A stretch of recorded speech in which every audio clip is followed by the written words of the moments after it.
कि दंगे नहीं होने दिए। अब लोग मन में ये विचारधारा कि यार हिंदू हमारा दुश्मन और मुसलमान हमारा दुश्मन, ये तो सर उनके मनों की बात है, बाकी आपस में तो कोई नहीं लड़ रहा आजकल। ये वीडियो दिखा रहे हैं कि भाजपा के जो लोग हैं उनको लेकर ये भाई साहब कह रहे हैं। करें हे साबिर सरकार तेरी महिमा परंपार, बस इतना उपकार कर दो बाबा सरकार, हर दाजी की ही हो आने वाली सरकार, हे साबिर सरकार तेरी महिमा परंपार। नमस्कार, समाचार इंडिया में आपका स्वागत है। मैं कलियर विधानसभा का हाल चाल जानने आया हूँ। जहाँ पर मैं आया हूँ ये कलियर विधानसभा की वो जगह है जहाँ से कलियर जाना जाता है। अगर मैं कैमरा रोल करने को कहूँ आज़ाद जी को, तो ये दरगाह का वो दरवाज़ा है जहाँ से लोग आते हैं और यहीं पर चाय की चर्चा चल रही है। और जो चाय वाले भाई साहब है हमारा, बड़ा स्पेशल चाय बनाते हैं। कभी आप आए तो इनकी चाय ज़रूर पीजिएगा। और यहाँ पर जो लोग बैठे जो चाय पीने आए हैं, हमने सोचा ज़रा इनसे ही पूछ लीजिएगा क्या माहौल है, कैसा हालात है विधानसभा में, काम हुए या नहीं हुए, क्या काम रह गए हैं। बीजेपी कह रही है कि हमने अच्छे काम कर रहे हैं, कांग्रेस कह रही है कि हम अच्छा काम करेंगे। खुद मुख्यमंत्री रह चुके हैं हरीश रावत जी, अब खुद वो उनके हाथ में कमान है। उधर भाई साहब भी काफ़ी तारीफ़ कर रहे थे। एक भाई साहब है जो बीजेपी की तारीफ़ कर रहे हैं। तो बात करते हैं, शुरुआत करते हैं, चाय पीते रहेंगे और बात करते रहेंगे। कैसा हाल चाल है जी? मैं अस्सलाम वालेकुम, नमस्कार, सत श्री अकाल, राम राम सबको। और समाचार इंडिया का मैं धन्यवाद करूंगा कि कलियर शरीफ में हमको देख के आप लोग चाय पीने के लिए रुके, बहुत बहुत धन्यवाद। देखिए 2014 के बाद में जो देश का हाल हुआ, जो जीडीपी गिरी है, ये सबको पता है। कुछ लोगों की आंखें बंद है। जो लोग, जिनके परिवार के लोग मर गए आत्महत्या करके इस सरकार में, और जिन लोगों के बच्चे, उनके पति, भाई बहन नोटबंदी, जो लॉकडाउन होने के बाद में जो रास्ते में मरे हैं इस सरकार की सोच में, वो बड़ी दुखदायी है। और रही अब चुनाव की बात, उत्तराखंड में चुनाव की घोषणा हो चुकी है 14 फरवरी को। तो हमें बदलाव चाहिए। जब कांग्रेस की सरकार थी, हरीश रावत मुख्यमंत्री थे, तब भी हमने बदलाव किया था, हमने बीजेपी को वोट दिया। अब हम फिर से बदलाव चाहते हैं। और बदलाव चाहते इसलिए हैं क्योंकि उत्तराखंड में जो बेरोजगारी है और जो पहाड़ का पलायन है, जो दिल्ली में और प्लेन में नीचे जो रोजगार के लिए जवान युवा लोग जा रहे हैं, वो एक बड़ा दुखदायी बात है। हम चाहते हैं कि हरीश रावत जी आए। जिस तरह से नारायण देव तिवारी जी ने जब मुख्यमंत्री बने वो कांग्रेस की सरकार में, तो सिडीकुल कंपनी लगवाई और लाखों लोगों को रोजगार दिया। तो इसी तरह से हम चाहते हैं कि उत्तराखंड में दोबारा से कांग्रेस की सरकार आए। और मेरी सरकार साबिर पाक से एक इल्तजा है, माइक थोड़ा ऊपर करें। हे साबिर सरकार तेरी महिमा परंपार, बस इतना उपकार कर दो बाबा सरकार, हर दाजी की ही हो आने वाली सरकार, हे साबिर सरकार तेरी महिमा परंपार। जितने भी हमारे बद्रीनाथ जी है, केदारनाथ जी है, मनसा देवी है, चंडी देवी है, सरकार साबिर पाक है, हम वहाँ से ये इल्तजा और ये कहते हैं भगवान के अवतारों से ये दुआ और ये इल्तजा है कि अब की बार कांग्रेस की सरकार में हमारे हरीश रावत जी मुख्यमंत्री बन जाए। ये हमारी दुआ और मांग है। जनता से भी यही हम हाथ जोड़ के कहेंगे कि कांग्रेस की सरकार को मौका एक बार और मिलना चाहिए। बहुत बहुत शुक्रिया आपका कि आपने मुझे एक मौका दिया टेलीविज़न पे आने का। सर, हर एक व्यक्ति की जो सोच है वो अलग अलग तरह की है। मेरी अपनी निजी राय ये है कि सरकार जो होती है वो सभी के लिए काम करती है। बस कुछ लोगों का जो देखने का आईना होता है ना, वो ये होता है कि यार मेरे लिए इस वाली बात में नुकसान है और इसमें फ़ायदा है। सर, मोदी जी की सरकार ने ऐसा क्या काम है जो नहीं किया हो अच्छा। मोदी जी ने लोगों को 2.5 लाख रुपए डायरेक्ट दिया इस शर्त के साथ में कि भाई आप मकान बनाओ अपना, और टुकड़ों में पैसा दिया कि आप बनाते रहो इसको, जब तक पूरा नहीं बना दोगे हम पूरा पैसा नहीं देंगे। दे दिया एंड तक।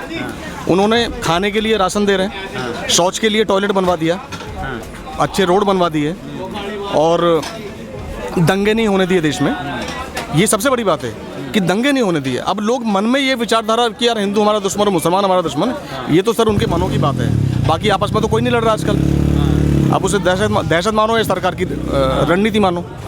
अब एक मैं और बात इसमें जोड़ना चाहूँगा सर, कि वो खाने के लिए राशन दे रहे हैं, शौच के लिए टॉयलेट दे दिया, मकान दे दिया, सिलेंडर दे दिया, डायरेक्ट लोगों के खाते में पैसा आता है, 12-12 हज़ार रुपये टैबलेट के लिए दी जाता है, तब तो कोई कुछ नहीं कहता, तब तो सब लोग एकदम वाह ना, अरे वाह वाह सरकार ये कर रही है। लेकिन जैसे ही इलेक्शन का टाइम आता है तो कि मोदी ऐसा फलाना वैसा। चलो आपकी बात पे आता हूँ। हाँ साहब, रोजगार दे रही है गवर्नमेंट, भाजपा ये कह रहे कि भाजपा रोजगार दे रही है। देखिए दंगे कितने हुए देश में, दिल्ली तक, हमारी जो देश की राजधानी है दिल्ली को जला दिया इन लोगों ने, उत्तर प्रदेश को जला दिया, और यहाँ तक के हिंदुत्व की सरकार ने हिंदुओं के जो शव हैं कुत्तों को तक को खिला दिए। हिंदुओं के शव को कुत्तों ने खाया है। आप कोरोना की बात कर रहे हैं, मैं कोरोना की बात कर रहा हूँ। कोरोना और पहली बार आपदा नहीं आई हमारे देश में, कितनी आपदाएं आई जिससे हम लोग लड़े और उसको आपदा को ख़त्म किया। इनसे ये कोरोना ख़त्म नहीं हो रहा है। चेचक के दाग हमने मिटाए, टीबी की बीमारी हमने मिटाई, कितनी सारी आपको गिनवाऊँ मैं। इनसे कोरोना ख़त्म नहीं हो रहा, ड्रामा कर रहे हैं। जो है अधिकारी जो है जब ड्यूटी पे आते हैं चालान काटने के लिए तो मास्क होता है, जब वो गाड़ी में अकेले जाते हैं या जब ड्यूटी पे नहीं होते तो वो मास्क हटा लेते हैं। ये सब पब्लिक को लूट रहे हैं, पब्लिक को लूट रहे हैं। ये अगर सिलेंडर दे रहे हैं या 2.5 लाख घर दे रहे हैं, देखो हर कितनी महंगाई इन्होंने कर दी है। वो सारी महंगाई का जो निचोड़ के थोड़ा थोड़ा पब्लिक को बांट दिया। ये जो कह रहे हैं भाई साहब हमारे मंजूर भाई कि राशन दे रहे, क्यों दे रहे हो राशन? आप रोजगार दो ना, जो खुद राशन खरीदें। रोजगार नहीं होगा तो राशन तो देना ही पड़ेगा ना। अगर किसी का बाप किसी बच्चे को पैसे नहीं देगा तो रोटी तो देगा ना। अरे उसको आप पढ़ा लिखा के कामयाब बनो, वो तुम्हें भी रोटी देगा। लेकिन उल्टा हो रहा है ना हिसाब। ये सब लूट रहे हैं लोगों को, और 2.5 लाख रुपया घर के अभी पूरी जनता को तो नहीं दे रहे ना, अमीरों को भी लूट रहे, गरीबों को भी लूट रहे, और कुछ लोगों को दे रहे हैं। अब आयुष्मान कार्ड उत्तराखंड में आप नहीं बनवा सकते। इन्होंने साइट बंद कर रखी है कि आपका राशन कार्ड ऑनलाइन नहीं हो सकता, क्योंकि अगर ऑनलाइन कर दिया राशन कार्ड बनेंगे तो हमें 5 लाख रुपए इलाज के लिए देने पड़ेंगे। तो ये सब ड्रामा इन्होंने कर रखा है। जो ये मैं आऊँगा, ये कह रहे कि लूट रहे हैं भारतीय जनता पार्टी वाले गरीबों को, अमीरों को। कोरोना का इन्होंने ड्रामा बताया है, तो आप क्या कहेंगे इस बात पर? सर ये इनकी अपनी निजी राय है कि लूट रहे हैं। पता नहीं क्यों ये लूटने वाली बात कर रहे हैं। सरकार ये सिखा रही है नकारा लोगों को कि भाई आप कमाना सीखो। भी ये भाई साहब चाय वाले ये चाय नहीं बेच रहे हैं, ये दूसरे भाई साहब दुकान खोले बैठे। ये दुकान क्या हर आदमी को ही सरकारी नौकरी मिलेगी? रोजगार का मतलब ये सरकारी नौकरी समझते हैं। तो 150 करोड़ की आबादी में कितनी सरकारी नौकरी बांटेगी सरकार? हर साल करोड़ों बच्चे जो है डिग्री ले लेते हैं, कोई मास्टर डिग्री, कोई PhD तक की डिग्री लोग लिए बैठे हैं। अब जो काबिल है उसको नौकरी मिल जाती है, जो काबिल नहीं है उसको नौकरी नहीं मिलती।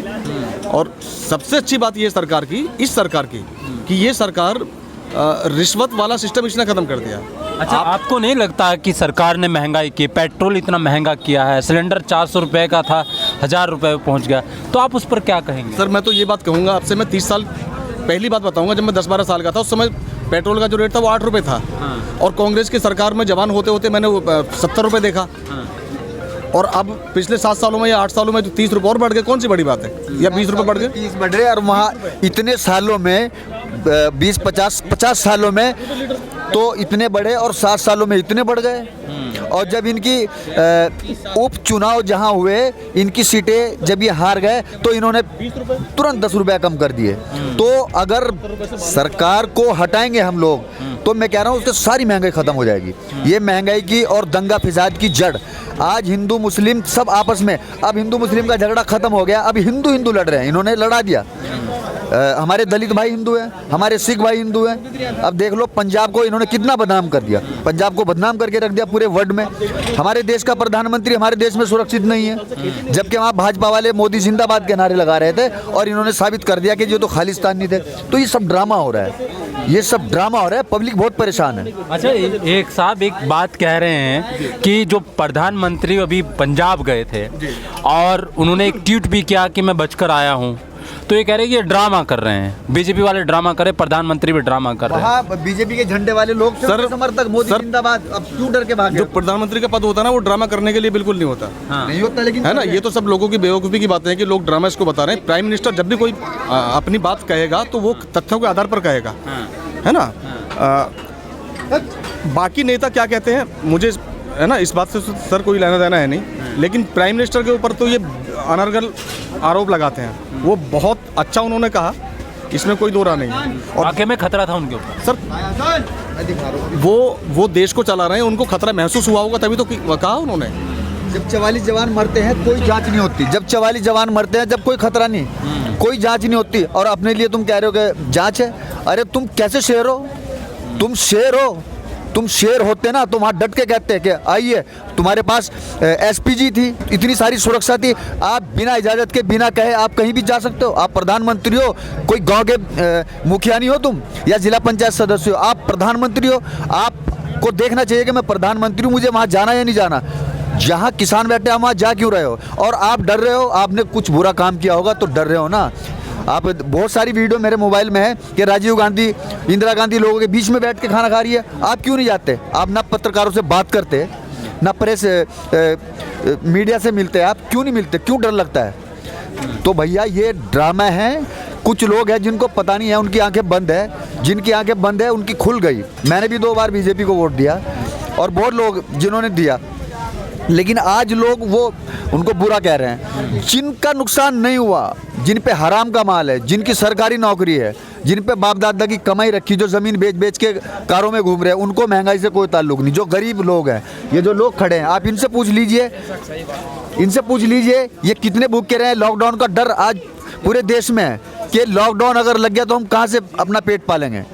जिस पे हराम का माल है उसे लॉकडाउन से, महंगाई से कोई ताल्लुक नहीं है। आपने एक बात कही है कि बीजेपी जो कोविड को लेकर ड्रामा कर रही है, तो क्या इतने लोग जो डेथ हुई है जिनकी, तो क्या वो ड्रामा थी? आप जो आज लोग मर रहे हैं, या कोरोना से पहले जो लोग मर रहे हैं, आप उसकी रिपोर्ट देख लीजिए, कितने लोग मरते थे। वो बस इन्होंने दिखा दिया टीवी पर। तो कोरोना फर्जी है, बिल्कुल ड्रामा भाई साहब। एक बात बता, एक मिनट, आप कितने, आपका मेरा 1 बालिश का डिफरेंट है, आपको हो सकता है कोरोना जिंदगी में ना। तो मुझे, अब मैं कलियर में रहता हूँ, हज़ारों लाखों लोग रहते हैं, मुझे तो, और मैं 50 साल का हूँ, मुझे आज तक साली खांसी नहीं हुई है। और लोगों को इन्होंने ड्रामा बता के, है ना, और केंद्र से 2.5-3 लाख रुपए लिए, और डॉक्टरों ने उनकी किडनी निकाल के बेच दी। ये कितने केस पकड़े गए जी? इतनी डेड बॉडी निकली है अलग अलग जिलों से। देहरादून में एक दिन में 70 लोगों की जान गई है, एक दिन में। तो कैसा वो ड्रामा तो आज भी जारी है सर? बिल्कुल भी ऐसी बात नहीं है। अब वही, जिसमें जितनी बुद्धि सर वैसा उसका इस्तेमाल करता है आदमी। देश का प्राइम मिनिस्टर क्यों देश का नुकसान चाहेगा? कमजोर कर रहे हैं भाई। देश का प्राइम मिनिस्टर ने शुरू से ही लोगों से कहा कि भाई मास्क लगाओ, है ना, ये चीज़ों का आप पालन करो। अगर लोग उन चीज़ों का पालन करते, लोगों ने हंसी में तो लिया, भाई साहब भी हंसी में ले रहे हैं, हंसी में लिया तभी तो इतनी सारी डेथ हुई, इतने लोग खत्म हुए सिर्फ हंसी में लेने की वजह से। हम तो नहीं हुए, हमारे सिर में। और भाई साहब आज भी जो है इस बात को हंसी में ही ले रहे हैं। कोविड एक वास्तव में एक बीमारी है, एक चाहे वो बैक्टीरिया है या जो भी है। तो इस बार उत्तराखंड में क्या आप देख रहे हैं? क्या भारतीय जनता पार्टी वापस रिपीट हो रही है उत्तराखंड में, या फिर दूसरी पार्टी को देखा जा रहा है उत्तराखंड? सर, हरीश रावत अपने आप में एक बहुत बड़ा बरगद का पेड़ है, इसमें तो कोई दो राय है नहीं। लेकिन पुष्कर सिंह धामी भी जो है ताऊ निकलेंगे उनके आने वाले वक्त में, है ना। और मैं अकेले यहीं की बात नहीं कर रहा हूँ, आप यहाँ से हट करके कहीं दूसरी जगह जाएंगे, आपको पता चल जाएगा साहब कि किसकी सरकार आ रही है। मेरी नज़रों में तो सर पुष्कर सिंह धामी। जी, अंतिम सवाल पूछ रहा हूँ, सरकार किसकी? भैया देखो, 1 मिनट में आपके, तो अभी आप सोचिए, ये खबर मैंने अलग से चलाई थी, तो इस पर क्या कहेंगे आप? भैया देखो, ये साफ सुथरा दिख रहा है, रिपोर्ट चलाया है उसपे। हाँ, इसमें भाजपा के झंडे दिखाई दे रहे हैं, मोदी जिंदाबाद के नारे लग रहे हैं। मोदी जी को उतर के उनका अभिवादन करना चाहिए था, धन्यवाद करना चाहिए था, मिलना चाहिए था, और वहाँ से नेता वापस जा रहे हैं। इन्होंने खामखाई का एक ड्रामा मीडिया में लेके चला रखा है कि देश का प्रधानमंत्री पंजाब से। तुमने पंजाब को पूरी दुनिया में बदनाम कर दिया, पूरे सिखों को आपने बदनाम कर दिया, पूरे पंजाब को बदनाम कर दिया आपने। तो ये अपने देश के लोगों को ही बदनाम करते हैं, अपने देश। ये प्राइम मिनिस्टर है, ये प्राइम मिनिस्टर हैं, कोई पाकिस्तान या अमेरिका के प्राइम मिनिस्टर नहीं है। ये जब देश के प्रधानमंत्री है तो देश की महिला, ओ दीदी, अरे ओ दीदी, ये क्या ओछापन है यार? ये पीएम की मर्यादा है क्या? आप बताइए। ये सब ड्रामा चल रहा है और इसका एंड ड्रामे का जब पता चल जाएगा तो लोग अपने आप पे हंसेंगे। हमें तो अफसोस होता है उन लोगों पे जो अंधभक्त है। आप आंखें खोलिए और अपने देश को संभालिए। अच्छा, मैं अंतिम सवाल कर रहा हूँ आपसे। 2022 है, कौन सी पार्टी आ रही है? भैया कांग्रेस आ रही है, बिल्कुल कांग्रेस आ रही है। क्यों आ रही है कांग्रेस?